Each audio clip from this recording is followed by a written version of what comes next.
జై లవకుశ టీజర్తో సంచలనం సృష్టించిన జూనియర్ ఎన్టీఆర్ పై తాజాగా ఓ రూమర్ పుట్టుకువచ్చిన విషయం తెలిసిందే. అయితే ఆ రూమర్ను ఓ హీరోయిన్ స్ప్రెడ్ చేసిందట. ఇటీవల విడుదలైన జై టీజర్ నాన్ బాహుబలి రికార్డులను బద్దలు కొట్టేసి మరింతగా దూసుకుపోతోంది. నెగిటివ్ రోల్లో ఎన్టీఆర్ ప్రదర్శించిన నటనను సినీ ప్రముఖులంతా మెచ్చుకున్నారు. అయితే జై లాంటి నెగిటివ్ రోల్ గురించి ఎన్టీఆర్కు పూరి జగన్నాథ్ ముందే చెప్పారని, దాన్ని కాపీ కొట్టే జై లవకుశలో జై పాత్రను ఎన్టీఆర్ డిజైన్ చేయించారని నేషనల్ మీడియాలో వార్తలు వచ్చాయి.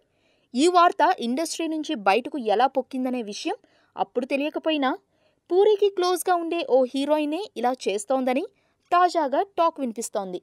బాలయ్యతో పైసా వసూల్ సెట్లో ఉన్న పూరి జగన్నాథ్ జై టీజర్ చూశాక ఇలాంటి నెగిటివ్ షేడ్స్ ఉన్న రోల్ గురించి తాను ఇదివరకే ఎన్టీఆర్తో చెప్పానని, అయితే అప్పుడు ఎన్టీఆర్ ఏ విషయమూ చెప్పలేదని పూరి జగన్నాథ్ అన్నాడని ఆ హీరోయిన్ పుకార్లు పుట్టించిందట. ఆ హీరోయిన్ ఎవరనే విషయం అందరికీ తెలిసిందే.